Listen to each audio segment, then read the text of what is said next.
answering it in those words, and we are grateful and we know.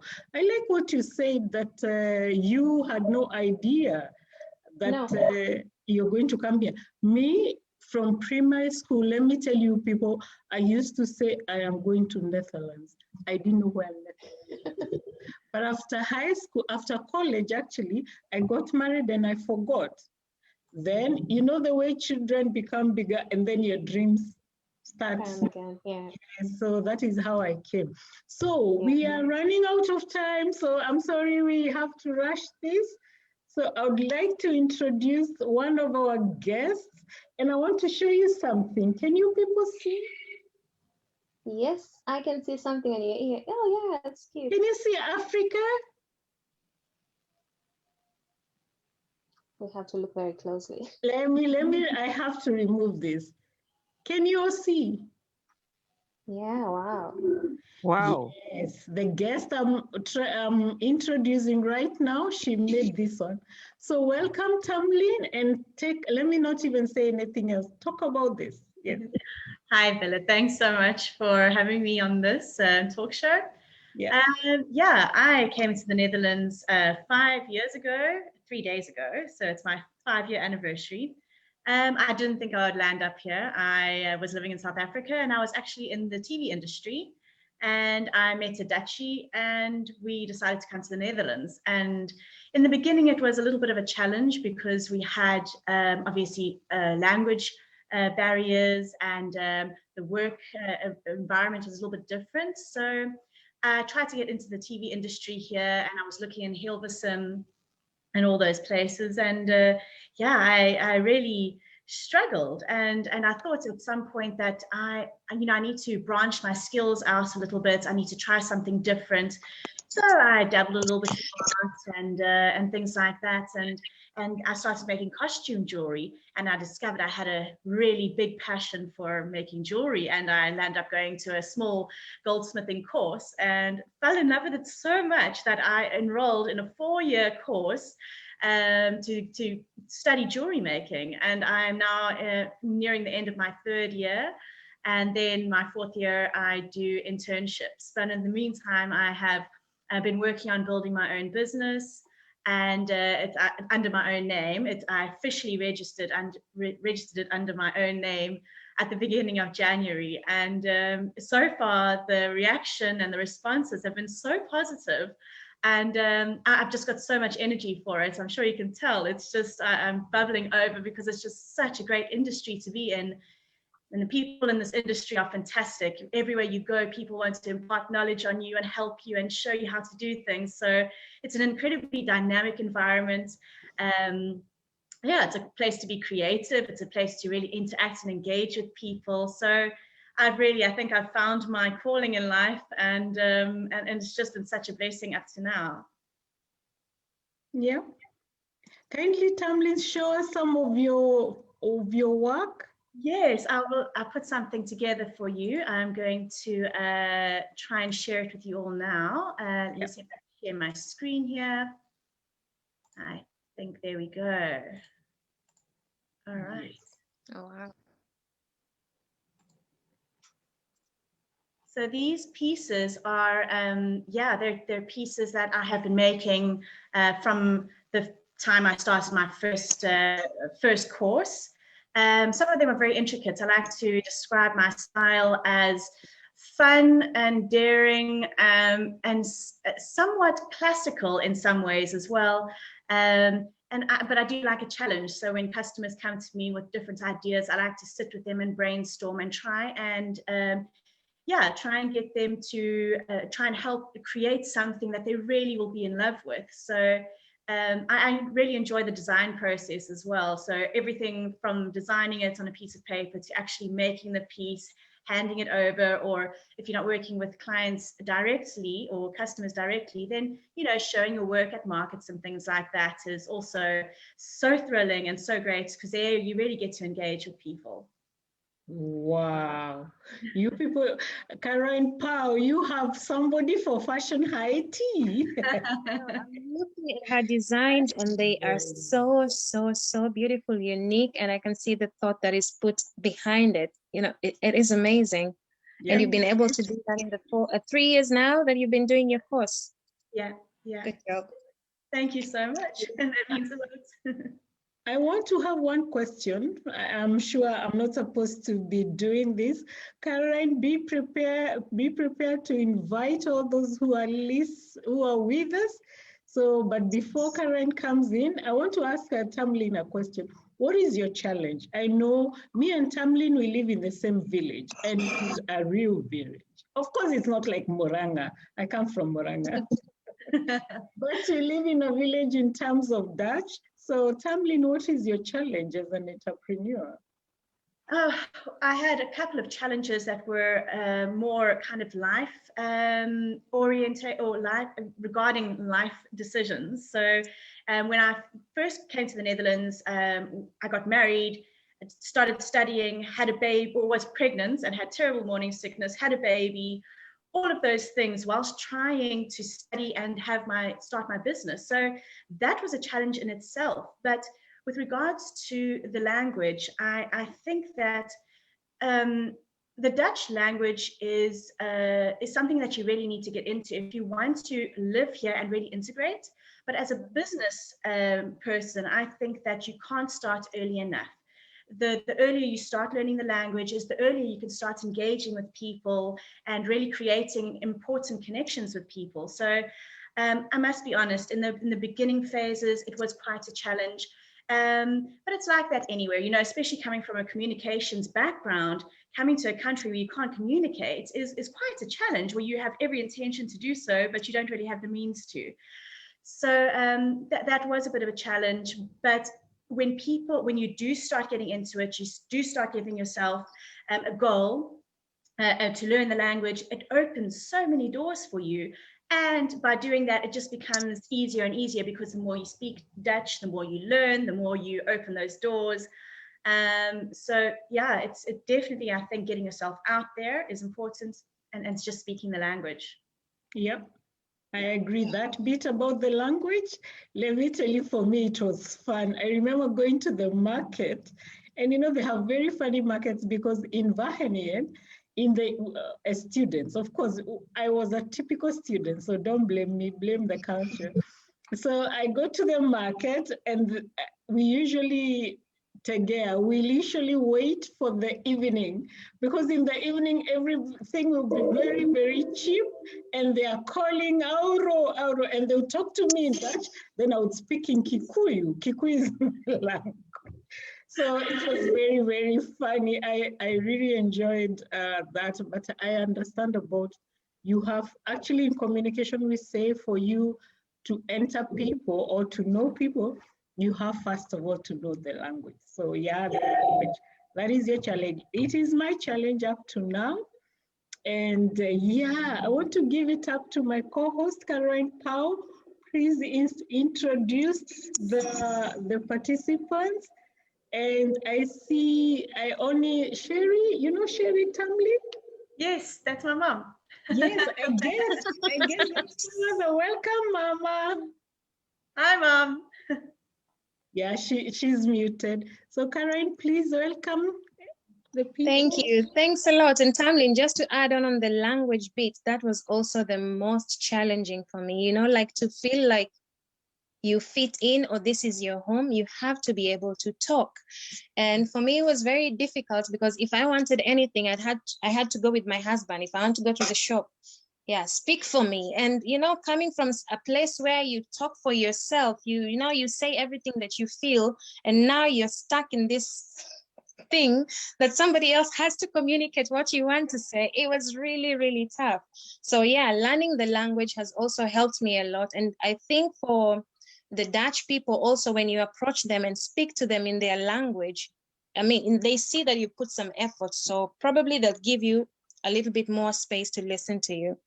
And now I'm looking at the people we have here. I see Marion van der Voort. Hi, Marion. Thanks for joining us. Kindly put your video on so that we can see you. I see Marion has her video on. And who else do I see? I see Lillian. Hey, Lillian, thanks for joining us. Thanks a lot for joining us. I see Miriam, but she has her Yeah, her camera is out. Janvier, thank you. Thanks for joining us, Pastor Janvier. Jen Ombajo. Thank you so much. Sorry, my video is out, but I promise you that's my real picture. Good one. We know you. Yeah, thank you. Thank you. And Chris, Mr. Chairman, please, you were with us a few minutes ago and now you've disappeared, but thank you. Thanks a lot for joining us. Jen Ombajo, I haven't met you, but thank you very much for joining us today. It's a very interesting topic we're having today. And yeah, we have our main speaker as well, but I'll leave that for Miriam to, no, not Miriam, but I'll leave that to Bilha to introduce. And Benjamin Tanui, Lillian, Bilha, you said something about him. You know him from Kenya. Yeah, I know Benjamin because we used to train animal health service providers to use mobile phones to report diseases. So you'll have to tell us more about this animal thing because it is a shock. It's the first time I'm hearing you say that. I knew that you shock people. Benjamin, please put your video on, guys. Put your video on because I'm taking pictures and we'll need these pictures. Benjamin, can you hear us?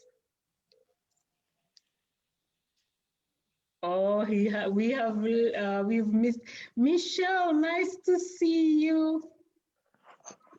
Yes, yes. Actually, I do not want to make a mistake of taking over from the main speaker. So nice to have all of you here. I'm very sure many more are coming because I did an invite, a personal invite. That is how important this is. And so for those who are not here, my name is Bilha from the Internationals of Netherlands. There goes Benjamin. Hi, Tanui. Nice to see you, Tanui. We are going to be doing this every month with Caroline Powell. She is in trouble. Yes, yes. Hold my hand the whole way. We started with her and we are going to continue with her. We support each other. And this is all about support. This is all about businesses and being an entrepreneur. So without much ado, I want to give a lot of time to our speaker today. And for those who are not here from the beginning, our speaker today is called Mr. John Ng'ang'a. I have known Mr. John Ng'ang'a for more than 30 years. Yes, yes. And the wife is also a friend of mine. He was my lecturer, and I really hold them in high regard. I even feel like I'm not supposed to speak in their presence. Big brother is watching. So welcome so much, Mr. Ng'ang'a, and take over from here.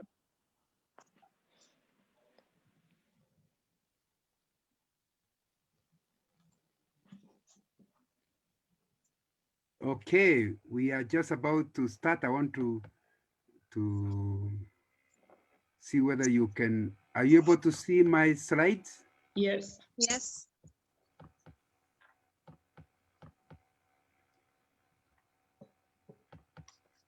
Let me try again.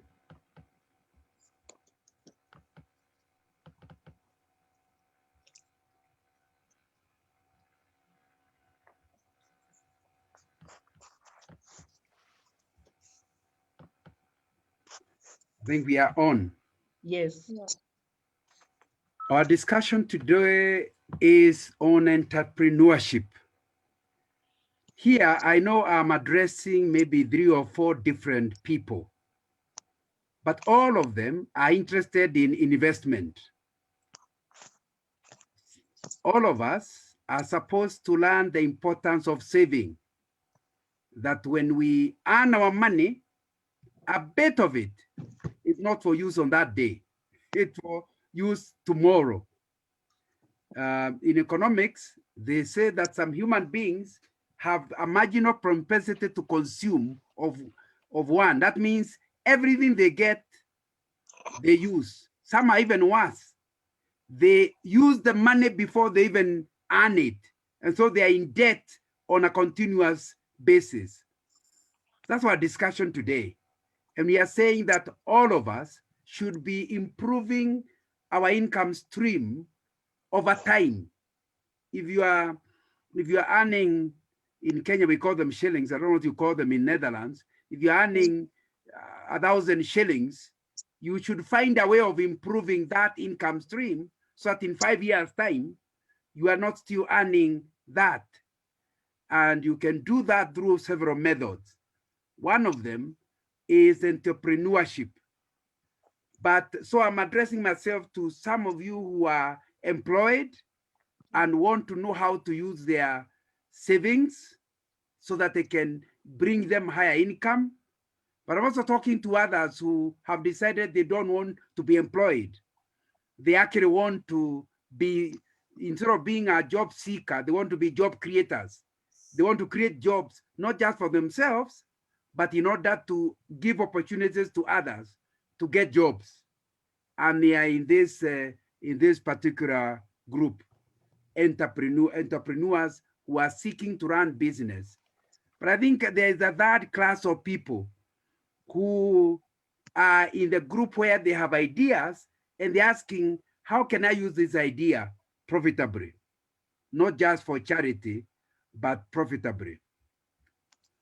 Whichever area you happen to be in, I want to encourage you not to think in terms of making money or increasing your income.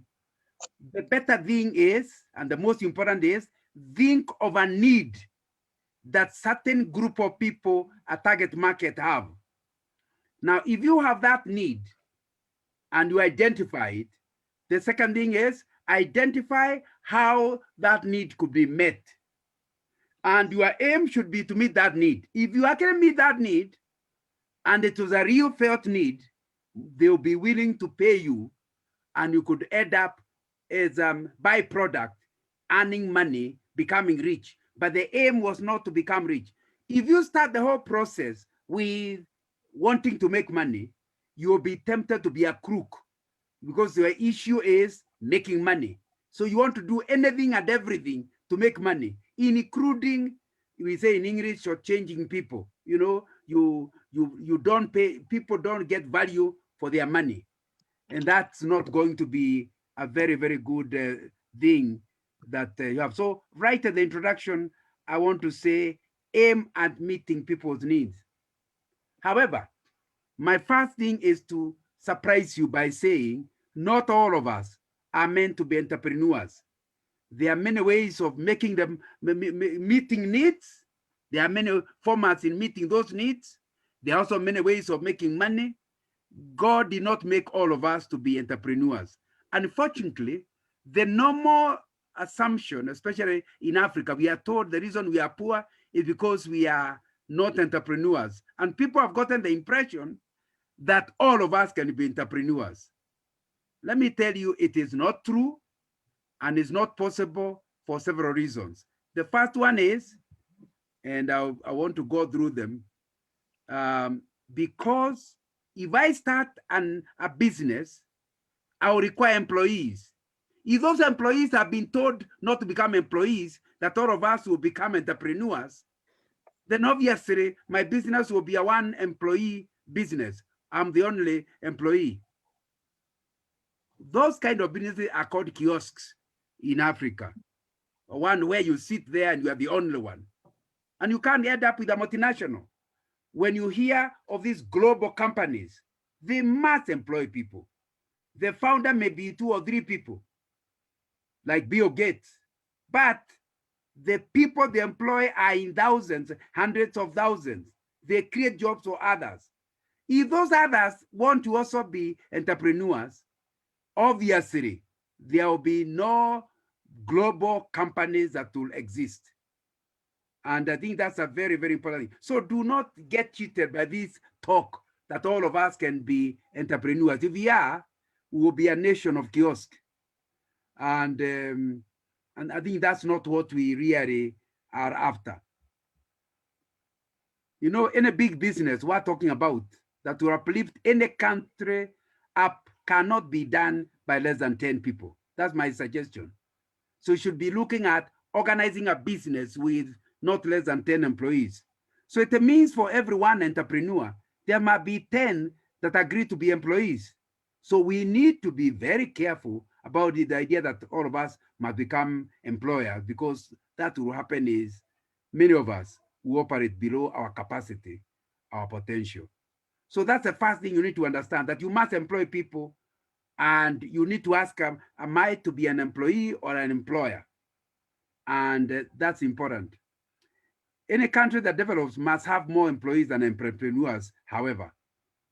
Any country without entrepreneurs will not develop, because entrepreneurs are the ones who meet needs and in the process develop the country. We need entrepreneurs. But my idea is, and what I'm trying to sell to you is, for every 10 employees, all you need is one entrepreneur for a country to develop. Actually, this is the lowest it can be. It should be, it could be more, one for every 100. But let's say one for every. America is regarded as one of the best producers of entrepreneurs. But even there, the majority of the people are employees. So it is not possible for all of us to become entrepreneurs. So what you are saying is, all of us must save, all of us must invest, but you don't have to become entrepreneurs. We can invest our money by funding the entrepreneurs, because the entrepreneurs will not just need employees. You also need capital. So we others who are employed and saving, our savings can be put to, with an entrepreneur who in the process will create jobs and will produce a return both for himself and for the investors who have invested in his business. So that's my first argument for you to understand. Don't jump into entrepreneurship before you think. The second one is the way God has created us, our capacity. Your capacity may be requiring higher funding that your business has. You start a 10 people business, but your management skills are for managing global organizations. And it will take you a long time before your organization can become global. The question is, would you rather operate a small thing where your capacity, your mental capacity is underutilized, or be employed and use all your skills? Obviously, some people actually operate below their capacity in order to say, I own it. That's okay, if that's your choice. But the most likely thing is you'll be feeling underutilized. Nowhere on earth are all citizens self-employed. If, for example, you are the type of a person with global capacity, you should be working for a multinational who have big pockets to fund your idea. You come up with an idea, you introduce it to a big organization, they will back it, you will operate there. You're not really an entrepreneur, but your ideas, creative ideas, are going to reach more people and benefit many more people than if you tried in your small area. They have proper capitalization to fund your capacity and your creativity. But because you don't want to be employed, you just begin a fish pod, which is a very good thing, fish pod in your rural home or in somewhere. But it is the level of intricacies of running a small fish pod, and to the whole requirement for that operation is rather limited. Yes, your business is employing you, but if truth be told, you are the employed. God gave you more, and you can help the world better by not beginning your own business, but rather taking your savings and investing them with somebody else and operating where there is enough funding. The other thing is satisfaction. You can get money, but not satisfaction because of the size of your business. Your business may not give you full satisfaction. Yeah, you have your own business, congratulations. You're earning a salary from it. You're even earning bigger salary from your business, from that fish pod, than you can get as an employee of multinational. But in terms of your capacity, you are being underutilized and most likely frustrated. You end up with burnout, you end up with depression, or because you began a business that doesn't give you satisfaction. Having said that, may I also quickly say that if you are called to entrepreneurship, but instead you become employed, even if you earn a lot of money, you are still going to be dissatisfied. People who are called to be entrepreneurs never get satisfaction even a salary increase, being employed. So you need to sense from within. Don't allow others to tell you. You yourself, between you and God, analyze yourself and come to a conclusion. Are you called to be entrepreneur or an employee? If you are called to be an entrepreneur and you're an employee, there are 3 risks. Number 1, you will never be satisfied. Why? You make a lot of money, but you realize you're only earning a lot of money, yes, but a very small fraction. And yet the ideas are your ideas. And you feel you are being cheated. You'll never be satisfied. Because you would rather be running your own thing, even if you earn less money. That's where you get your satisfaction from. So do not become an employee if you are called to be an entrepreneur. The second problem is, because you are feeling cheated in this big organization that's employing you and paying you a lot of money, you are likely to become somebody who is going to lack integrity. You feel like you are justified. They are paying you $1,000, but you brought them $1 million, what $1,000. So you find your own way of stealing money for an employer. Soon enough, we hear of you in jail. And it all came from becoming an employee when you should have begun your own business. Even if small, you'd have been satisfied in that business if you agreed to start your own. So do not go there. Number 3, if you become employed, but you are called to entrepreneurship and you are employed in a place, most likely you'll feel your boss tells you to do something and you ask, who is he to tell me? Now, the moment you have that problem, it means you have a lot of labor issues because of you never feel like you can obey another person. Entrepreneurs manage themselves. And I should encourage you to move away from being employed to where you can run your own thing. So you can see I'm not recommending either. I'm saying spend time thinking clearly what should be involved in. What I'm saying so far is that God created us different. Entrepreneurship is not something you can just be taught in a school. I know you can get a degree in entrepreneurship, but the truth is there are people trained as entrepreneurs, but when they actually go to run their own business, it fails. Teaching is not enough. You need something within you that makes you go towards the skills or get the skills of an entrepreneur, not just training. Training helps, but you need it is inside you. I'll be looking at a few characteristics of an entrepreneur. It's important to ask yourself, do you have them? Because some of them are actually inborn. It's not something you can be trained. There's something in you that God put in you that causes you to want to be creative and take risks.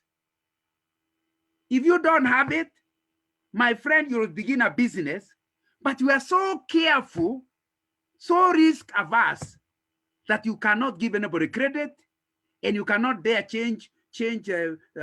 come up with a new thing because you think it will fail. Your business will never expand. Your business will fail. So you need that in you, and it cannot be taught. It is new to take risks.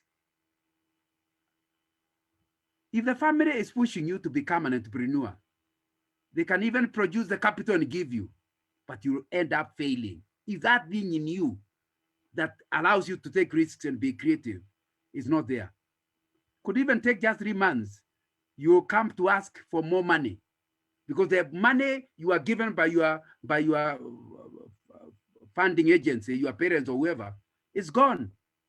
Somehow you are unable to manage the initial 2 million shillings you are given. So you have to ask for more. Somebody else who never went beyond Form 4 high school, never got a degree, even if you give him 40 million, even on 2 million, he can tell you what you'll do with it. He has that business mind, that creativity, that daring spirit that allows him to go. So it's not really the question whether you have a degree or not. It's not a matter of extra education. It is simply the fact that there is something in you that predisposes you to creativity and risk-taking that can help you to actually end up in business. So if God has given some of the ability to be creative, has given you the daring spirit, has allowed you to be a risk taker, then please, that tends to suggest you could be an entrepreneur not an employee. Somebody should channel this creativity into a proper organization that can serve mankind. Because the whole idea about entrepreneurship is meeting needs of people. Being a good steward of this creativity may mean you stop being employed. Because God is the one who has put this creativity in you. He wants you to be a good steward. Move out of employment and begin your own business. You know, if truth be told, it doesn't mean that because you're an entrepreneur, you are a good manager. And that's why sometimes you can be an entrepreneur, you can begin things, but the moment the business becomes stable, you get very bored. And that's why even if you have to share a bit of your profit, employ somebody with the skills of management. Even if you're a good entrepreneur. Managers, I've just told you, may not be able to become entrepreneurs, but some entrepreneurs might have challenges in management. Many gifted managers are not entrepreneurs. They enjoy managing other people's resources. They produce a profit for them. They get some of the money out of it, but they are happy to help. They really enjoy managing things. Give them a chance. So, in summary, I have said there are advantages of not becoming an entrepreneur and being employed. If you're a manager of somebody else's resource, please understand what will happen is that you will earn a salary. Managers earn salaries, not a return for risk taking, because they're not taking any risk. For example, a manager will be paid a salary even when the business owner is doing very badly and is having to borrow money to pay the manager, because the manager is not a risk taker. You must pay him his salary. So you yourself are going into debt in order to pay the manager.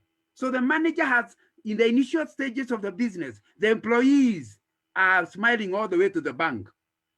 The owner has a lot of trouble. Initially, he'll pay you maybe 300,000 shillings per month. That's a good money in Kenya. Yet he cannot pay himself even that 1,000 shillings per month. That's entrepreneurship in the initial stages. So if you're the kind of a guy who cannot agree to lower your standard of living initially, because the business may not give you the kind of money you are earning when you're an employee, chances are you'll not be an entrepreneur. An entrepreneur willing to pay the sacrifice to see his manager driving, he himself is unable to buy a car. And that, if they're able to go through that initial stage, many successful employees will look richer than small entrepreneurs. But in the final analysis, if the entrepreneur succeeds, it will be a very different game. Remember, employees are not risk takers. Entrepreneur is willing to pay a higher salary to others than himself, because for himself, he is the one taking the risk. So that's one of the things you have to think about clearly before you begin a business. Are you willing to fund others as you wait for your turn? If you are the type who wants your salary regularly, then you can't be an entrepreneur, because those initial challenges are most likely going to be there. The initial years of entrepreneurship means years of poverty and trouble. But over time, if that business improves, you have no idea where the entrepreneurial income will ever reach. This guy who started earning 300,000 may end up earning 3 million. What about the entrepreneur? He has no limit. He may end up earning 1 billion shillings a month. He has no limit. So you can see the difference between the employee and the entrepreneur. If you are a risk-averse person, please be an employee. You can't tell somebody, come to work for me and I'll give you no salary. No, an employee will not agree because he doesn't want to take a risk. So initially you plan to pay employee, but over time, his income will rise, but not as much as the income of the entrepreneur. So what am I saying? That unless your entrepreneurial business fails, entrepreneurs always earning much more than employees. If that business succeeds within 2-3 years, you'll have increased employee salary, maybe from 300 to 350. but the owner of the business will be earning much more. Sometimes employees start complaining and they start saying, surely, I am the manager of this business. How can this guy be earning $1 million shillings a month and he has only increased mine to 350,000? You are being unfair. When you are taking a risk and going without money, you are not getting it. So the extra money the entrepreneur is getting is not a salary, it's a payment for risk taking. This guy's not doing most of the work. I'm the one doing the work. So the employee argues, how can he earn $1 billion and I'm earning only 300,000? You don't understand what it means to take risk. You are forgetting when you were earning 300,000, the guy was literally earning nothing and he's the owner of the business. The business could have even collapsed. And if it had collapsed, you know, he would have ended up selling his own property to pay you your final dues, and he would have lost the money into a hole. But now it made well. No wonder he's earning much money. Anyway, I thought that is the introduction so that you can see clearly. I'm not saying everybody should go into entrepreneurship. Now, from now onwards, I concentrate on the issue of entrepreneurship, and hopefully we don't have a lot of time. I'll mention a few things. An entrepreneur is defined as one who undertakes innovations. That I'm saying the critical thing about entrepreneurs is creativity. Of course, there are people who call themselves entrepreneurs and all they do is copy a business. You find in your village, here even in the Netherlands as villages, you find somebody selling milk in a kiosk. Then you put your kiosk there, another kiosk. All of you share the same money. That's not good entrepreneurship. Don't try to do what others are doing. Be creative. Look at the needs that are available in your target market. And even if the need is being met better, don't meet it the same way. Because innovations will include a new product or an old product distributed in a new way. They are willing to undertake innovations. They are willing to look for finance. They also have business management acumen in an effort to transform the innovations into economic goods or profitable goods. And I could go on and talk about where the base of the word. Entrepreneur in English is a term applied to a person who is willing to help launch a new venture. You cannot become an entrepreneur when you're just joining something that's running, an enterprise, or accept full responsibility for the outcome. And I could go on. So what are we saying? If you're an entrepreneur, you ought to take an enterprise, for example, take a new contract, act as an intermediary, provide the capital and labor, take the risk. Question: how prevalent is entrepreneurship? By the time they reach their retirement years, half of all working men in the US probably have a period of self-employment of 1 or more years. That's why they say America is one of the most entrepreneurship-prone country. So many of the businesses fail, but very few people reach retirement without having tried to run business of their own, self-employment. 1 in 4 may have engaged in self-employment for 6 or more years. So it's not just a short stint. Participating in a new business creation is a common activity among US workers over the course of their careers. I don't know how it is in Netherlands or in Kenya. We need to do studies. So who is an entrepreneur? We have said it's someone who has an original idea. You must be creative. It's somebody who is able to change that idea into a business. Because many of us have dreams, but we don't know how to turn the dream into a business opportunity. And then thirdly, not only turn it to a business, make it work, meet the needs until people are willing to pay for it. That's the way you end up starting your business. One who creates a new business in the face of risk and uncertainty. We call it entrepreneur because something is uncertain and you are willing to go into it. In economics, they say, the higher the risk, the higher the profit. If you go into a business with low risks, everybody will enter into that business. So your profit will be very low. The higher the risk, the higher the profit. So entrepreneurs go into risky, uncertain areas. And because there are not many people willing to go into it, they make a lot of money. They are meeting a need where not many people are willing to take the risk and meet that need. For the purpose of achieving profit and growth, they identify opportunities and assemble the necessary resources to capitalize those opportunities. They take calculated risk and are willing to lose money if the idea don't work immediately.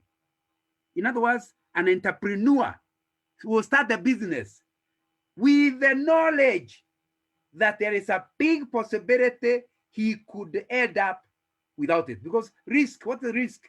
Risk means the possibility, or even if it's only 10 or 20%, the possibility that the big thing could fail. The customers might not buy, and or you might not be able to distribute it. And that's what is frightening.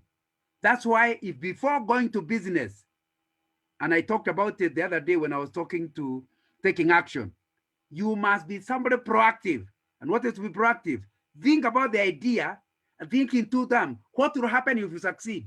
But to be proactive means you also ask, what will happen if I fail? If you die because of starting, if the risk is dying, then don't enter into that business. You must tell me, like we said at that time, what is your ERP, emergency response plan? If it goes wrong, what will you do so that you don't die, you can continue your life? But you cannot be called entrepreneur without talking about risk, because you are being rewarded for risk taking. Number two, you are flexible. You are studying the situation, and we can be flexible in how you are meeting the need. You are also, number three, willing to adapt to a changing business environment. And you have a high degree of competence and a very strong will to succeed in your action. Strong will to succeed, but you also have competence. I think of this, the example we got. Somebody wants to go in jewelry, they take a degree in jewelry. They need competence. Don't just tend to go to something without getting competence. But in addition to that, you must have a strong will. So what are we saying? Characteristics of an entrepreneur. He has an inner drive.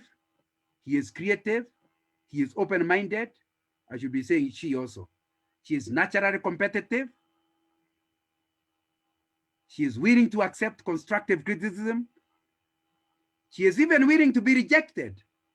She is even willing to face failure. The entrepreneur has big dreams, but he also has a clear vision of how he or she wants to make that dream a reality. It's not enough to dream. Vision is not a dream, just a dream. A dream is what you have at night to wake up and realize it was not reality. A vision, you don't dream at night, you dream during the day. You think clear about it. They are very creative and always think a new, interesting idea. They are very enthusiastic about the idea, have a positive outlook on life, and are eager to make success out of their business. They desire responsibility, are willing to take responsibility. Preference for moderate risk. In other words, they don't take foolish risks. They have confidence in their ability to succeed. They desire for immediate feedback. They keep asking, how is this? They are interested in feedback.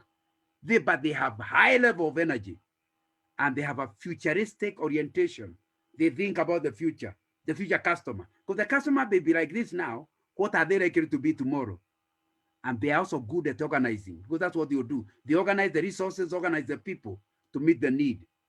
And they value achievement over money. They are not as interested in the money as they're interested in the need they had in mind getting met. So we have said they are dreamer, innovators, passionate and risk taker, able to stay on the course for the long run.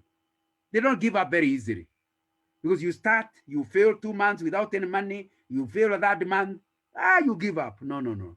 Entrepreneurs are likely to fail to have money for a long time. As long as they can see there's a possibility of success, they'll keep pushing.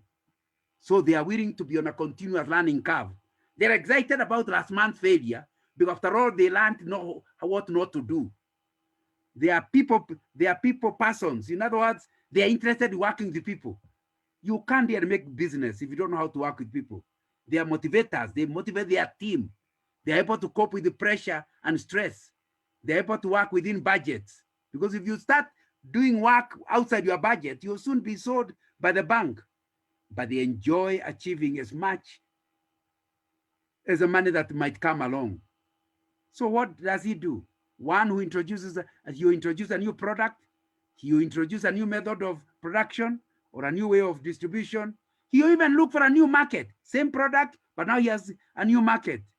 You have new resource of supplies, of new materials. In other words, the product is the same, but he is sourcing the materials from a different level. That way he is able to make it cheaper than the other people that were doing it earlier, and therefore end up setting a new organization to do it. Initially, the entrepreneur is everything. You know, when you start small. So you are the managing director, you are the accountant, you are the marketing manager. He's everything in the new venture. That's what some people can't do. He has been a CEO of a multinational. Then he wants to become an entrepreneur and wants to employ everybody. The business cannot fund that kind of, so the business will collapse.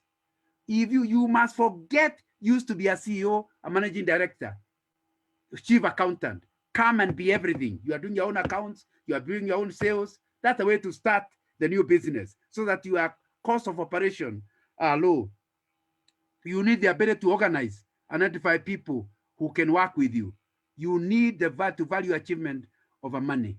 In other words, you need a clarity of vision that if you are helping people, you are happy they were helped, even if the process you did not get much money. So is your idea to help people? Yes, I help them, although initially I did not get much money. So you are able to celebrate quick wins, the initial wins, even if you are not where you wanted to go. So to be a successful entrepreneur, you need passion for what you do. Don't just do something you are not happy about. A passion for results of what you do. You need a capacity for what you choose to do. And you need relational skills. And even at the time I would deal with that quite a bit. You also need the strategic skills. You need a strategic plan, a business plan, also a 5-year strategic plan. You are thinking long term. You must look far into the future. You must be able to see the bigger picture and know where you are going with everything. You must set clear objectives and effective strategies that will be essential for running your business. What are the benefits of being entrepreneurship? Oh, you are creating your own destiny. You are no longer in charge of relying on the board of your multinational who can change direction despite your creativity. Now you can implement your creativity. The destiny is in your hands. God helping you. Number 2, you are making a difference. You are an employer. You are giving customers something they never had, and that excites you. And number 3, you now are operating within your full potential, assuming you started where you have a calling for it. You are now doing what you feel God created you for. So you get a lot of satisfaction. But there is also a big possibility that you'll get that satisfaction. You have turned your passion into profit.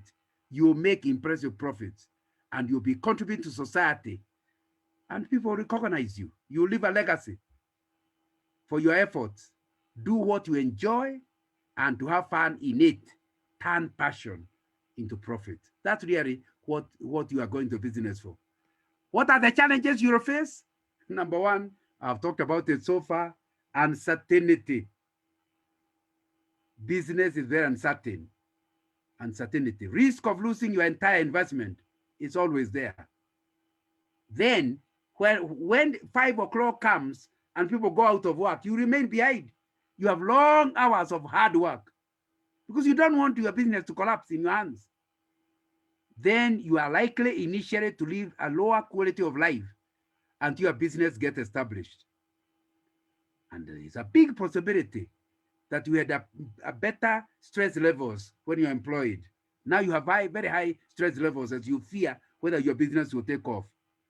And remember, you take full, complete responsibility for failure or success, and you could very easily get discouraged. What mistakes make entrepreneurs fail? Management mistakes, and you don't have the time to go into this in a big way. You don't know how to manage. Sometimes a lack of experience and you never took time consulting. But sometimes it's poor financial control. Money is slipping through your fingers. Sometimes is you do not know that the most important thing in business is a customer. He is king. So even if you're an expert at making the product, it doesn't help. You are not making the customer what the customer needs. You waste your money. So marketing is the do or die of any entrepreneurship. And so if you are weak in it, you'll be in trouble. Failure to develop a strategic plan is a big problem. When you are operating from nose to mouth, you can't look forward. Or sometimes you are so excited, you grow too quickly, end up in big debt. And a business that could have succeeded if it went at a reasonable speed will end up collapsing because it grew too quickly. Or sometimes there's poor allocation where you're allocating your business, very high cost of the facilities. So your business fails to make ends meet. Or sometimes it's improper inventory control. You don't manage your stocks. But sometimes it's incorrect pricing. You see somebody else pricing something at $2, you put yours at $3 because you think it's better. Then people don't see what is better in it. Or inability to make the entrepreneur transition. You are unable to move from being an employee into an entrepreneur, and that will affect your business. So how can you avoid the small business failure syndrome? Know your business climate in depth. Don't just know what you do. Know what your industry, all the issues in your industry. Look at the supply market for your industry. Look at the sale market, customer market for your industry. Understand your raw material sources. Know your business in depth. Number 2, develop a solid business plan. Don't just act. Think clearly. Number 3, manage your financial resources. Next, understand your financial statements. Keep a record.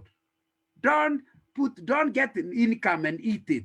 Let it go through the banking system. Analyze the report you are getting. Learn to manage people effectively. If you are the person who is so proud, you don't understand that you desperately require the people. They may not be owners, but without them, you cannot succeed.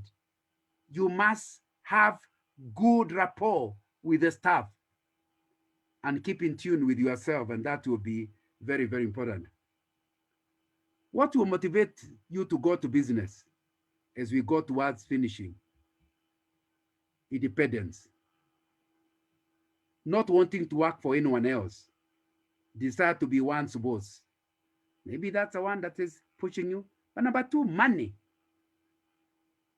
You want to make more money. But I think the thing I would really be recommending is job satisfaction and desire to make a difference for people, achievement, and taking an opportunity that has brought itself in. I wanted to give examples, but I don't think I have enough time to go into it. So I conclude with this. Have a clear mission in life. What do you want to achieve in your life long term? What is you here as your 80th birthday speech? When people are talking about your achievements in life in your 80th birthday, what do you see them saying? What would you want them to say? So don't enter into an area that makes them say something you don't want to hear at the end of life.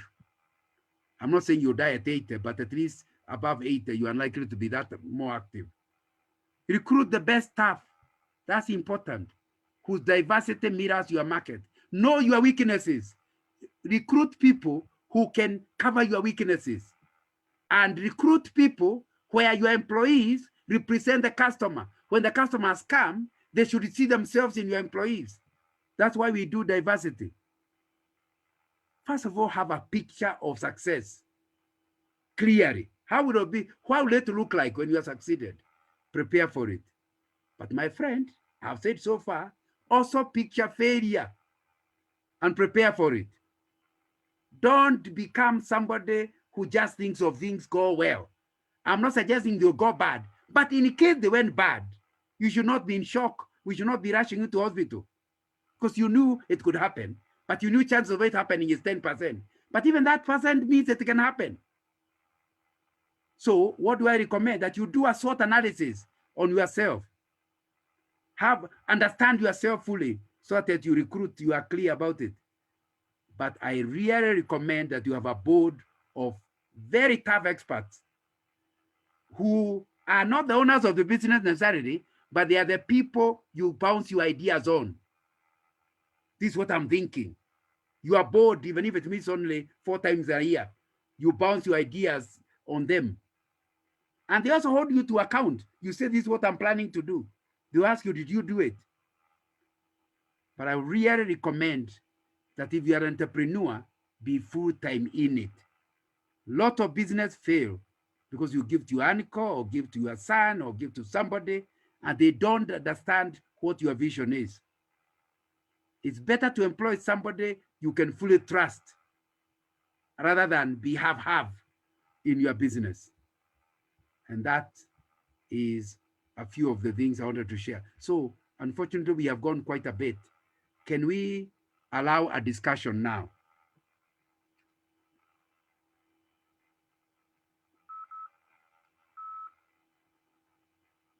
The meeting is back to you.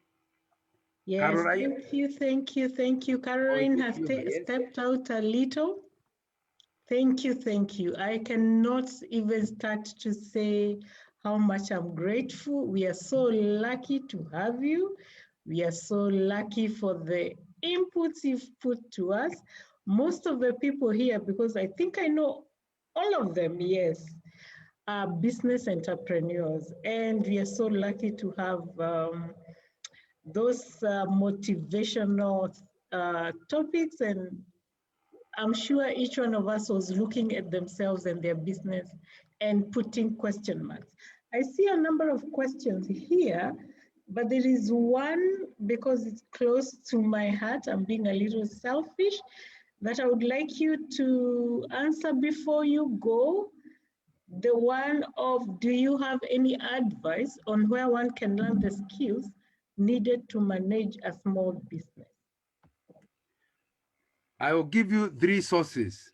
Yes. Number 1, there are people who have written books. Like, for example, you can search for a book by a Kenyan called Pete Odeng. Pete Odeng has written a book on how to start and manage small businesses. And you can actually get it in a published book. Number 2, as a source, you can actually get audio. Now there are people willing to share. And if you go to YouTube, you'll find people that are sharing their failures and their successes within that. But the third source is look for somebody who has been running a business for a while. Buy them a cup of tea. I don't know what in Netherlands they buy, a cup of tea or a cup of coffee, and tell them, I just want to hear, what have you gone through? What were your challenges? How did you go through them? I really don't want to make the same mistakes. So people, please favor me by telling me yours so that I avoid yours. Even if I make, let me be original in the mistakes I make. Those resources, and I could go on, none of them is really expensive. And you can actually go into it. Don't just jump into business. Yeah, I really agree with you, and especially that bit of having mentors. Some of us just want to jump into business because it's sounding very, very nice. So without so much ado, because we have gone over our time, please allow me to thank you so much for your time, for your input, for your knowledge. We are so lucky to have you. And I'm very sure we'll be calling you again. Please, when we call you again, we can pick up from where we've stopped, and we are grateful. We are so grateful. And for those who have joined us when we had already started, our guest speaker today was Mr. Nganga. And Mr. Nganga is from Taruma Consultants. So he was very kind not to say about his business, but they assist people, businesses, and organizations also who are starting their entrepreneurship. So one of the people that you can contact actually is Mr. Nganga as a consultant. He has worked for Shell. I actually knew him as an MD of Shell and many, many other places he has been working. And he also is a speaker and a mentor and a motivational speaker. So you have one of the resources right here with us. So thank you. Since you have allowed me, Bilha, I can tell them the books. Like, for example, one of the questions being asked is how to discover your life's calling. I've written a book. You can find it in Amazon. Covering Your Life's Purpose by John Nganga. Yes. So you can go to Amazon and you can get the book that will help you to think through what's my calling. Yes. But I've written about 16 books. So you'll find a lot of books on leadership and management. Nice. Thank you very much. Nice. Am I allowed to say Kwaheri? Kwaheri means goodbye in Swahili. Goodbye. Bedant. Kwaheri. Kwaheri. So, Mr. Nganga, can we, before you go, Mr. Nganga, we want to take a photo. So for all the people whose videos are switched off, please switch on your video. We want to take a photo. Very, very important. Jane Rute, thank you for coming. We are waiting for your video. Miriam, John Karegwa, Chris, please, we need your video. Please put on your video. Great people there, great people there. John Karegwa, Moshiri, we are waiting for your video. Jane Lute, my friend there, we are waiting for your video. Yeah, I think they, all right. All righty, yes, there goes Jane. Thank you, Jane. Okay, I think Karegwa cannot hear, or maybe he doesn't want to be in the video. He's my friend, so no problem. So I've taken the video. So I mean the picture. So for those who can still carry on, I'm going to go on until 12:30, and we can share ideas. And I want to start it off with Janvia. Janvia, you have to say something. Chris, you have to say something. And Marion, you have to say something in that order. Janvia, Chris, Marion. And if you want to say something, please on Zoom, I don't think I can see. Yeah, you can react actually. There is a hand. Please put your hand so that I can see you. Thank you, Karegwa. Now we can see you. So we start with Janvia. Janvia, tell us something. Thank you so much, Bill. I'm so glad, I joined because I have a session. I had a session which was supposed to start at 8. I had to plead with the clients to give me until 8:30, and she kindly did. And so I'm just so glad that I attended. I'm just realizing that perhaps you didn't record this session. It was such a powerful, short session, which should have been recorded really to because I'm sure some people would just love to go back onto it and hear the nuggets. But I'm so glad. Thank you so much for sending that invitation. I'm glad I'm here tonight. All right. I noticed, sorry about the recording. I noticed when you had already started, but fortunately I have the PowerPoint presentation, and I guess I have everybody's number or something, so I'll send to each one of you. So over to you, Mr. Chairman. Chris, over to you. Yeah, I hope everybody can hear me. Thank you very much, Bila.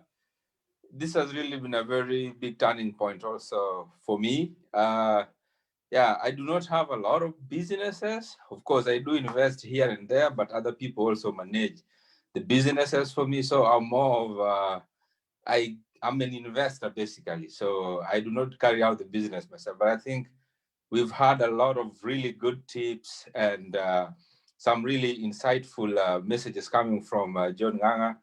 And I really think this forum has really, if in any case, it's going to really open the eyes of a lot of entrepreneurs.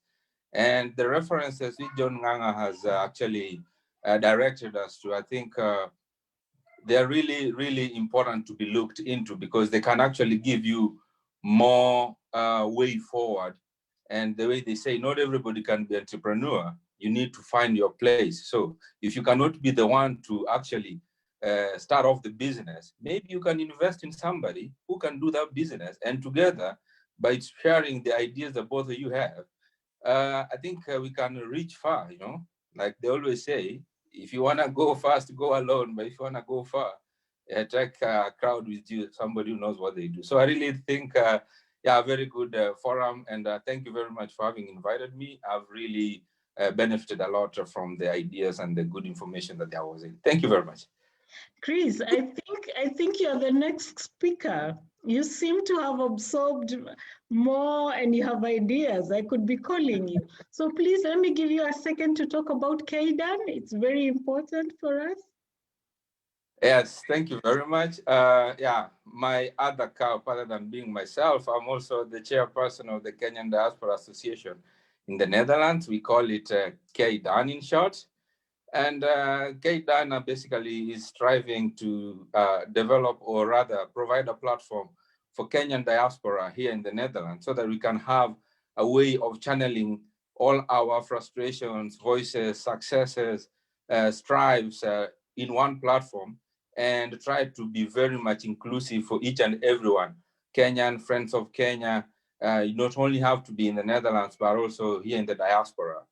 And yeah, I think the biggest objective is more to bring us together and chart a way forward, be successful together, be there for each other in terms of welfare and in any other means possible, as long as we can also make our lives here comfortable as much as we also try to make them more comfortable back at home. So Kaydan is basically welcoming everyone here in the Netherlands, or if you're away from there. And yeah, as the chairperson, I think I can also point everyone to our website. It's kaydan.nl. Of course, also you can also get the same address through Bila, because she is also one of our dear board member. And I know also the host also, Caroline Powell, is also our board member. Pastor Janvier is also our board member. So yeah, we were here all together to support each other. And this is the kind of thing that we really want to do in each and every platform that we are called onto. So yes, please contact us if you need any connections into what we do and how we can also help one another to actually build each other up. Thank you very much, Bila. Thank you, Chris. Then I'll give it up to Marion and my friend Lillian. Lillian, you have to tell us what you do. She's doing like this. All right, Marion. Good evening. Nice to see you all. And nice to be in this platform, Bila. I really appreciate.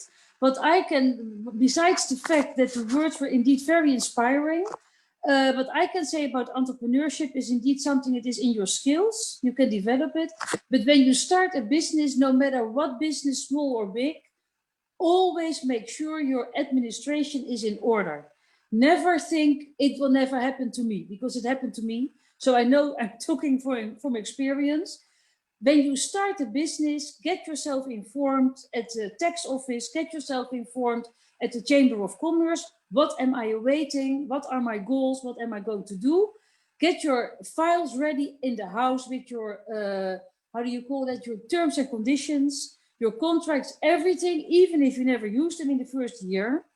But when there is a necessity, you just get them out, because when you are having a business and you never know how it will develop, you don't have the time to write a contract. You don't have the time to make the terms and conditions. So you already have it. Make sure you have your goal, your mission, your vision. How do you want to present yourself? The first impression with entrepreneurship is the first thing you see when you meet somebody. Even if it is online, even if it is in life, whatever, just make sure that the first impression is perfect for yourself to be represented. Make sure that you know what you want to do, and make sure that your, if you like, that your, how do you call it? Your stationery and your logo and your whole presentation is what you want to present.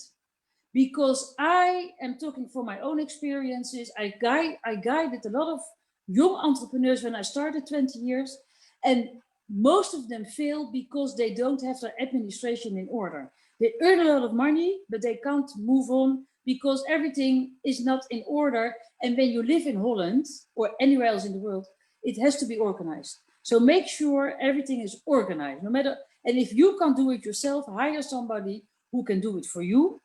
But that is, and always believe in yourself, because when you are an entrepreneur, you get indeed what Mr. Nanga was saying, you are creative, and when you fall down, you climb up, and then you have other skills, you have other creativity, and you don't have time to get back to your administration, which can be boring for some people. I used to be an office manager, so it is my thing, but it is very complicated when you're already in the process. That is the message I want to give. Wow, wow, that is amazing. I would never have thought of saying that. Thank you for coming, and please come for many more. We are planning, God helping us, to be having one every month. So yeah, there'll be more. Yes. So because of time, we are over our time. There is Karegwa. Karegwa has Maridadi.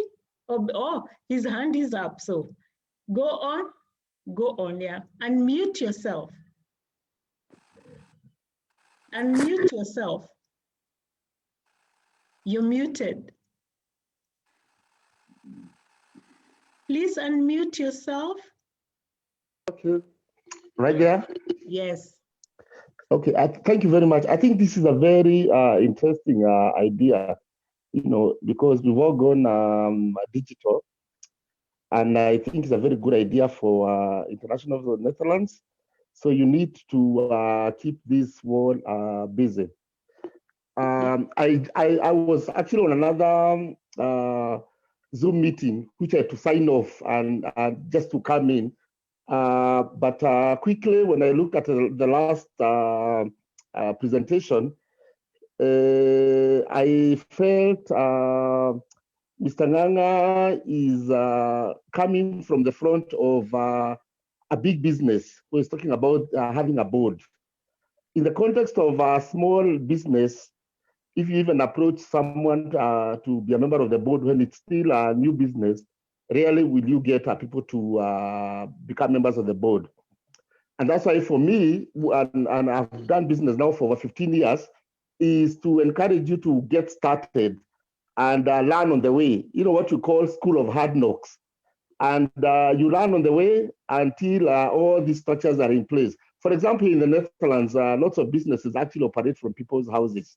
Your home address is also your business address. It becomes a challenge. And then the other most important thing, which is something you need to look at, is rather than giving people ideas on traditional businesses, let's also start having discussions for the digital economy. That's the way to go, because traditional businesses have failed, have been affected badly by COVID. In fact, yesterday I was talking to an American consultant who's telling me he has been given a contract to sell 400 businesses in Germany. And what does that tell you? So maybe in the next discussion, can we start having a conversation on how we can set up digital businesses? How do we market? How do we translate that into sales? And how do we make a living? Lots of businesses, about 80% of businesses in the world are struggling. We need a serious mind shift, and a serious reset for these businesses to come back. Over 100 million people have been kicked out of jobs. Aviation, tourism, hospitality industry. Right now, if you go to a hotel in Kenya, you can get a 4-star room for as much as 3,000 shillings. Before that, so we need a total mind shift, and I think this is the discussions we need to have maybe in your next series on how to use online marketing and how to turn digital sector into business.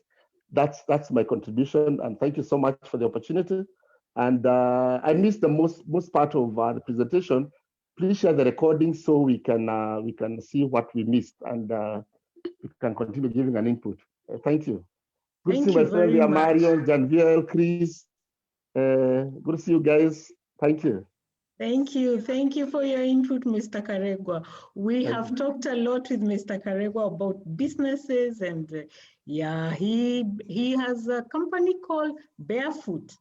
Yeah. Yes. So if you want to go to Kenya, and Capacity Africa. Yes, for safaris and Capacity Africa, you can get in touch. So I'm going to send, because of time, I'm going to send the presentation to each one of you. But allow me to acknowledge Tamlin. She was the guest. She wasn't the guest speaker, but the guest. And this is what Tamlin sells. Yeah, so if you want a very, very nice silver, and they're handmade. And for those ones who are not here, as I send the PowerPoint presentation from Mr. Nganga, I'll also send you a video from Tamlin. So let's support each other. And I like what Karegwa has said, because I have started something I'm calling virtual assistants. I'm training people to become virtual assistants because the world has gone online. You cannot afford to do things the same way.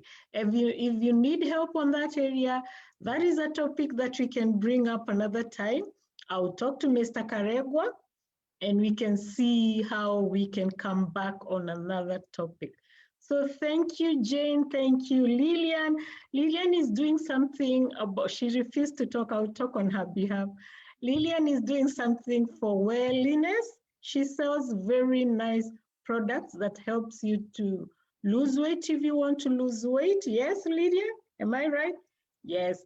And then I have Miriam Igwomba. She's my friend from Kenya. She has a company that is called Declutter. So if you have a lot of clutter in your house, in your office, or wherever you are, Miriam is the girl to see. And I see Nancy Gatonye, my friend from UK. Hi, Nancy. We have just finished. Thank you for checking in. Please, guys, check on our Internationals of Netherlands. If you haven't joined, make sure you join.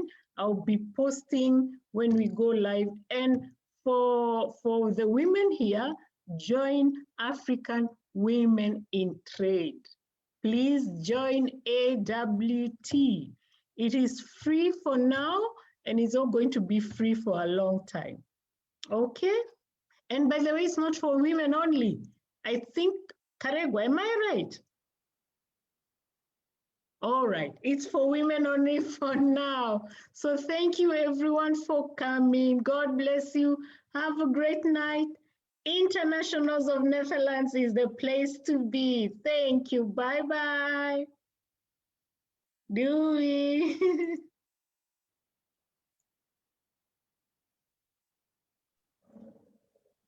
Good night, guys. Good night.